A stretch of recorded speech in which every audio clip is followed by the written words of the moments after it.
It's April the 18th, 1943, and a squadron of P-38s races low over the waves of the Pacific.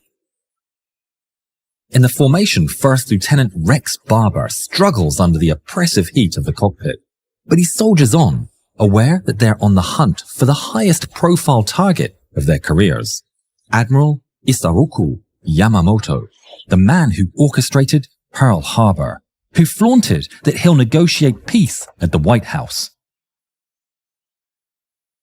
The American squadron presses on, the shore of Bougainville coming into view. Rex Barber scans the skies. Intelligence had been very specific. 1 Betty bomber and 2 flights of 3 Zeros, right here, right at this time. Their plan is simple and calculated. 12 Lightnings are going to climb high and cover them from above, while remaining P-38s, a 4-man killer group, will focus entirely on the bomber with the target. They almost reach Bougainville when the radio signal comes in. Bogies, 11 o'clock high. As if on cue, an enemy formation emerges between the clouds. 6 Zeros, however, not 1, but 2 Betty bombers. American pilots are taken aback. Their plan is falling apart. Which one of them is Yamamoto's? We'll have to take them both. Roger. The formation slams their throttles to full, charging into battle. All around Barber, 12 of his squadmates climb rapidly into the sky, taking position as top cover and leaving the 4 chosen to perform the daring charge. But there's more problems. First Lieutenant Besby Holmes' drop tanks aren't coming off. I'll turn my tanks off. Barber is nervous to see Holmes dive out of formation, picking up speed to shake off the tanks. Wingman Raymond Hine quickly follows to protect him, cutting the killer's flight numbers in half. Their chances are worse than ever. They have double the targets and half the fighters. Yamamoto is right in front of them. Hell would freeze over before the American pilots let him go. Yamamoto is on his way to visit one of their forward operating airfields around Bougainville with 8 of his officers, and among them is his second-in-command, Loyal Chief of Staff Matomi Ugaki. Ugaki is dozing off in his seat when unexpectedly one of their Zero escorts races past and slows right in front of his Betty's nose, shaking his wings. Confused, Ugaki takes a closer look and realizes the pilot is waving his hand, frenetically pointing at something. Then suddenly, the radio operator shouts for the pilot to dive, and the Betty breaks into an abrupt, evasive maneuver. The officers all hang on for dear life as the Japanese bomber plunges into a desperate dive. Ugaki is trying and failing to spot Yamamoto's aircraft. Outside, 3 Zeros dive for the pair of incoming P-38s, desperate to stop the attack. Lamphere breaks formation, climbing to attack the Japanese fighters head-on and leaving Barber to charge in alone. Lamphere opens fire and the Zeros respond in kind, with tracers crisscrossing in the sky. Lamphere's unfazed as low-caliber guns strike him in the wings, the sounds reverberating through the fuselage like hail. He holds the trigger down, unleashing his weapons until the Zeros are forced to pull off from the collision course. Barber, though, carries on, leaving the melee behind. Before him, the 2 Bettys separate in opposite directions. He picks one at random and gives chase. But he's not alone. Suddenly, a tracer streaks past just in front of his cockpit. A Zero from Lamphere's fight has chased him down and is firing in from above. The tracers continue to zip past his windshield. He fights the urge to pull away and aims his sights square on the bomber. Barber pulls the trigger and unleashes a hail of 50 caliber and 20mm fire. The shells rip through the enemy aircraft, parts full away from the engine cowling, and a plume of oil pours out of the machine. But Barber is relentless. He holds the trigger down, even as he hears and feels his own aircraft being hit from behind. He'll have to take this bomber, even if it's the last thing he ever does. But then, the Zero hounding him roars past, giving him a few vital moments of reprieve. Barber takes a better aim and continues dismantling the bomber, tearing it apart as he chases it all the way down to treetop height. Then, Suddenly, the bomber pulls up out of control and rolls in the air. Barber immediately dodges, barely missing the bomber's wing as it tumbles out of control and crashes into a tree below, exploding into a massive fireball.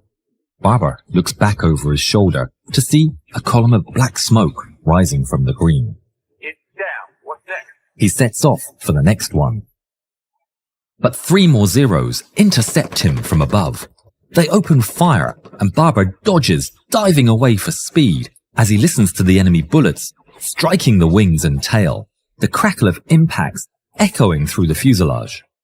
Barber skims the treetops, dodging left and right in a desperate fight for survival. The 3 enemies are refusing to ease up. But just as things get dire, he spots the 2 P-38s of Holmes and Hine up ahead. There's hope. He flies towards them, praying for them to see him. To his luck, his prayers are answered. The pair of lightnings turn straight towards him, charging in to the rescue. But muzzle flashes shine on their noses.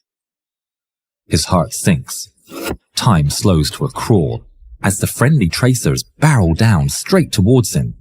He holds his aircraft steady, and the shells streak by all around him.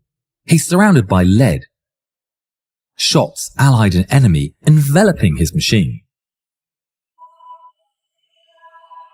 The lightnings come closer and closer, guns blazing, until they roar past overhead, and suddenly the skies fall to an abrupt calm. Barber looks back, shaken. All the aircraft are gone. The P-38s are speeding off, and the Zeros have been scattered by the 2 lightnings' daring attack. He takes a deep breath and sets off for the last Betty. Holmes and Hine turn back around after saving Barber's tail. The shot had been risky, but it had worked, and now they chase after the last remaining bomber. Holmes hunts it down as it tries to escape, skimming the waves out to sea. Holmes opens fire, dumping as much ammunition as he can into the massive target. But the aircraft stubbornly remains aloft as it fills more and more of his windshield. Go down or blow up. Damn it.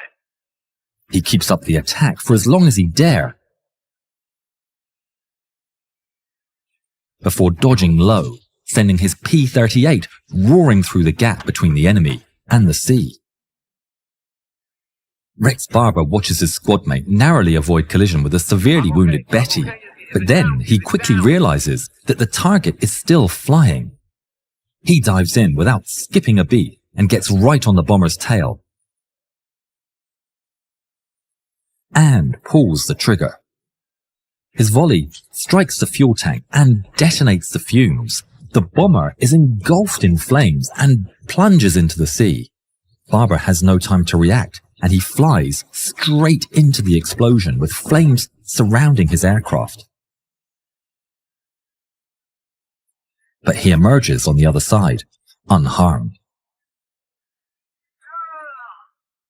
He can't celebrate just yet. Right ahead, he sees Holmes and Hine tangling with a pair of Zeros. Hine's P-38 is littered with lead and dives away with heavy damage, while one of the Zeros is taken out by Holmes. Barber crashes into the fight, catching the last Zero unaware and gunning him out of the sky. How's your subscribe level? Very low. How about down here? If everyone subscribed, then that would be the mission accomplished. Then, finally, the squadron leader comes through on the radio. Everyone, get your ass home. But while a jubilant squadron returns to base, a figure emerges from the sea, surrounded by the flaming wreck of his aircraft. It's Matomi Ugaki, badly injured, but alive. The pilot also miraculously survived, and together the 2 men both swam back to shore, clinging on to a piece of debris. A third survivor would also be picked up by flying boat after the accident, becoming the only 3 crew from the bombers to return home. Yamamoto had been in the first bomber. He was killed by Barber's gunfire before the aircraft even crashed. His body was found, and he was buried. His loss inflicted a heavy emotional wound for the Japanese. The widely respected admiral was mourned across the nation. He was given a full state funeral with the highest of honors, which crowds gathered to attend. Very few were affected harder than Ugaki, who never forgave himself for surviving the attack. He would write about the events in his diary, recalling, "Tracers flashed by our wings and the pilot frantically maneuvered to evade. I waited impatiently for the airplane to return to horizontal position so that I could observe the Admiral's bomber. Although I hoped for the best, I knew only too well what the fate of the airplane would be." The P-38's nose seemed to burst into twinkling flame, and suddenly the bomber shook from the impact of the enemy's machine gun bullets and cannon shells. Everything turned black. I felt the crushing force of salt water pouring into the fuselage, and almost immediately we were below the surface. Ugaki continued to serve in the Navy for the rest of the war, until the Emperor declared the end of hostilities on the 15th of August, 1945. Indignant, that same day he dressed in his officer's clothes, took a ceremonial sword gifted to him by Yamamoto, and set off in the last kamikaze attack of the war.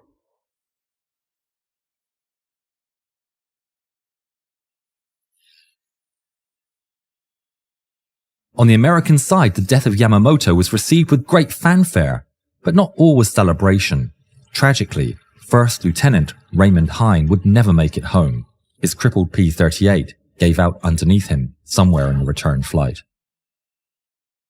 Every member of the flight would be given the Navy Cross for their involvement in the attack. Rex Barber would survive the war and return home, passing away on July the 26th, 2001.